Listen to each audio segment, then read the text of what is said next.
নজর রাখবো পরবর্তী সংবাদে। খোয়াইতে মৎস্য যোজনায় বিশেষ প্রকল্প বা বিশেষ আর্থিক অনুদানের আয়োজন করা হয়। অনুষ্ঠানের মধ্য দিয়ে মৎস্য সহায়ক যোজনা কর্মসূচি অনুষ্ঠিত এবং এই কর্মসূচির মধ্যে খোয়াই মহকুমার পূর্ব রামচন্দ্র ঘাটের অটল কমিউনিটি হলে অনুষ্ঠানের আয়োজন। উপস্থিত ছিলেন খোয়াই জেলা পরিষদের সভাধিপতি জয়দেব দেববর্মা, উপস্থিত ছিলেন খোয়াই পঞ্চায়েত সমিতির সদস্য খোকন পাল, মৎস্য দপ্তরের উপ অধিকর্তা জয়ন্ত চক্রবর্তী থেকে শুরু করে অন্যান্যরা।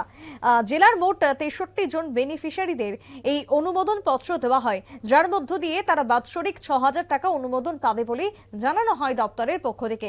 মৎস্য দপ্তরের উদ্যোগে এই আয়োজনকে কেন্দ্র করে ব্যাপক উৎসাহ এলাকার মৎস্যজীবীদের মধ্যে। তারা আগামী দিনে মাছ চাষ যাতে আরো অধিক পরিমাণে বাড়াতে পারে এবং এই চাষকে কেন্দ্র করে তারাও যাতে স্বয়ংসম্পূর্ণ হয়ে উঠতে পারে এবং রাজ্য যাতে মৎস্য চাষের ক্ষেত্রে কার্যত রাজ্যের ভান্ডার যাতে পরিপূর্ণ হয়, সেদিকটাকে মাথায় রেখে মৎস্য দপ্তরের যাবতীয় উদ্যোগ। আজকে খোয়াই অটল কমিউনিটি হলে প্রদীপ জ্বালিয়ে মৎস্য যোজনায় আর্থিক অনুদান প্রদানের আয়োজন করা হয় বিশিষ্টদের পক্ষ থেকে। কি বক্তব্য উঠে আসছে সংশ্লিষ্ট ব্যক্তির, শুনুন। যাদের কাছে চিহ্নিত করেছি তাদের অ্যাকাউন্টে 6,000 টাকা করে ঢুকবে অনলাইন ডিবিটির মাধ্যমে, ডাইরেক্ট ট্রান্সফার, বেনিফিট ট্রান্সফারের মাধ্যমে। তো এটা এই টাকার মাধ্যমে এটাকে উৎসাহজনক, এটা দিয়ে আপনাদের পুরোপুরি প্রকল্প হবে না, এটাকে উৎসাহ দেওয়ার জন্য মৎস্য চাষী ভাইদেরকে আমরা এটা দিচ্ছি। আমরা জানি যে আমাদের এই খোয়াই ডিস্ট্রিক্ট 21,900 প্রায় 22,000-এর মতো আমাদের মৎস্য চাষী ভাই আছে।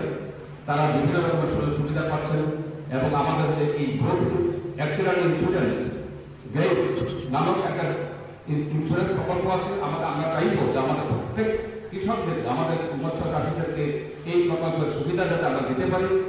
5 লক্ষ টাকা অবধি পাওয়ার সংস্থান আছে, অ্যাক্সিডেন্টাল বেনিফিট আছে। কোনো মাছ চাষি যদি কোনো সাপের কামড়ে যদি মারা যায় বা কোনো গাছ থেকে পড়ে বা কোনো একটা বোতলের কোনো চারাতে পাড়া দিয়ে তারপর তার খানিকটা যদি সে প্রতিবন্ধী হয়ে যায়, তখন তার 2 লাখ টাকা দেওয়ার সংস্থান আছে এবং তার জন্য আপনাদের প্রিমিয়াম খুব অল্প প্রিমিয়াম দিতে হবে, মোট 10 লাখ টাকা করে। এবং তার মধ্যেও আবার রাজ্য সরকারের শেয়ার আছে, সেন্ট্রাল গভর্নমেন্টের শেয়ার আছে, কিন্তু বেস গ্রুপ অ্যাক্সিডেন্ট ইন্স্যুরেন্স।